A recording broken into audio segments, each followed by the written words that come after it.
नमस्कार, श्रेष्ठ भारत में आपका स्वागत है। मैं हूं मुक्ता सिंह। आरटीआई मतलब राइट टू इंफॉर्मेशन।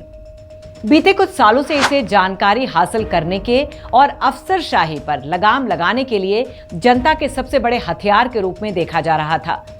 जब इस अधिकार ने कानून का रूप लिया था तो लगा था जैसे भ्रष्टाचार, नियमों की आड़ में मनमानी, लेट लतीफी जैसी बुराइयों का खात्मा जरूर होगा, देश में जनता का बोलबाला होगा। लेकिन अब ये कानून बेकार हो चुका है। अब ये किसी काम का नहीं रहा, क्योंकि देश भर में जहां भी सेंट्रल इंफॉर्मेशन कमीशन हो या फिर स्टेट इंफॉर्मेशन कमीशन, हर जगह इंफॉर्मेशन कमिश्नर्स के पद खाली पड़े हैं।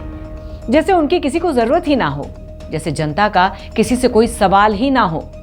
यही वजह है कि महीनों से इंफॉर्मेशन कमीशन के दफ्तर खाली पड़े धूल फांक रहे हैं। सारा कामकाज ठप पड़ा है।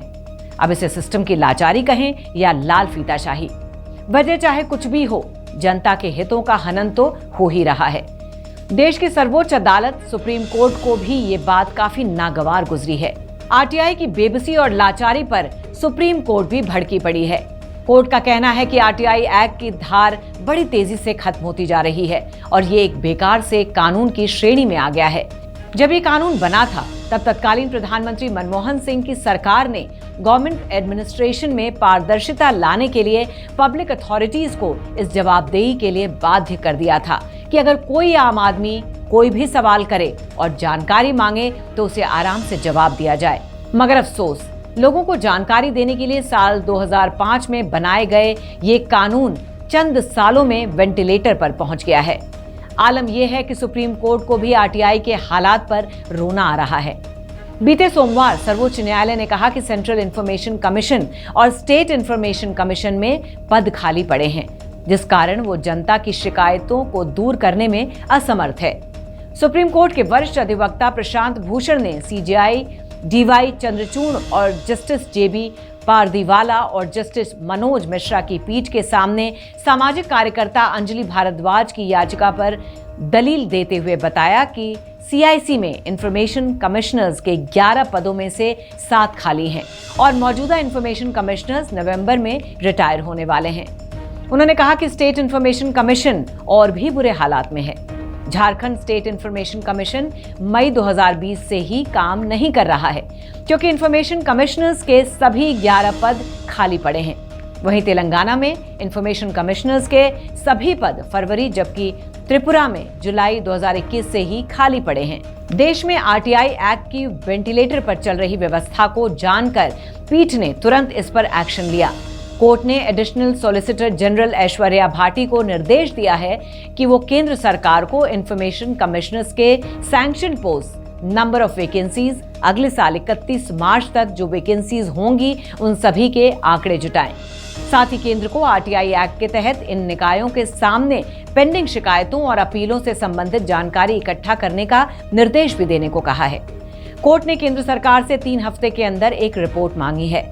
सर्वोच्च न्यायालय ने केंद्र और राज्यों को भी निर्देश दिया कि वो वैकेंसीज की नोटिफिकेशन इशू करने और उन्हें भरने की प्रोसेस शुरू करने के लिए तत्काल कदम उठाएं।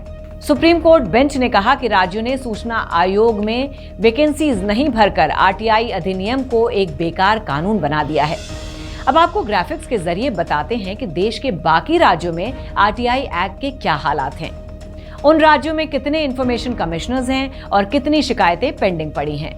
आंकड़ों के मुताबिक महाराष्ट्र में केवल 4 इंफॉर्मेशन कमिश्नर काम कर रहे हैं और आरटीआई की 1,15,000 कंप्लेंट्स पेंडिंग हैं।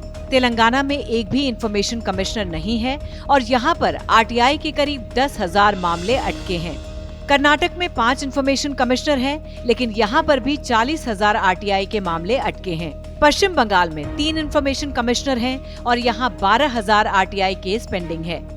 ओडिशा में भी 3 इंफॉर्मेशन कमिश्नर हैं और यहाँ पर 16,000 मामले अटके हैं। बिहार में 2 इंफॉर्मेशन कमिश्नर हैं और 8,000 केस पेंडिंग है। झारखंड में 3 साल से आरटीआई को लेकर कोई काम नहीं हो रहा है, जबकि त्रिपुरा के बारे में सरकार को कोई जानकारी ही नहीं है।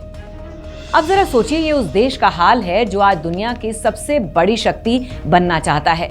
इस देश को दुनिया विश्व गुरु की तरह देखना चाहती है। बड़ी बड़ी सुपर पावर कंट्रीज जिसके आगे नतमस्तक हो रही है, वो देश बुनियादी तौर पर कितना कमजोर है वो आज इस रिपोर्ट से पता चलता है। अगर देश की सर्वोच्च अदालत को संसद में बने कानून को लागू करने के लिए भी हस्तक्षेप करना पड़े तो ये वाकई बड़े अफसोसजनक बात है। देश की संसद में कानून बनाने के लिए जब हमारे नेता लड़ते हैं तो अच्छा लगता है, लेकिन कानून बनते ही इन नेताओं का जोश कहां चला जाता है? क्यों इतने अहम कानून को ठंडे बस्ते में डाल दिया जाता है? जनता के अधिकारों के लिए बना कानून जब जनता के ही काम ना आए तो फिर क्या फायदा ऐसे कानून का? ये सोचने वाली बात है। तो फिलहाल की इस खबर में बस इतना ही। बाकी खबरों के लिए देखते रहिए श्रेष्ठ भारत। श्रेष्ठ भारत पर खबरों से जुड़े रहने के लिए चैनल को सब्सक्राइब करें, बेल आइकन दबाएं और देखते रहें श्रेष्ठ भारत।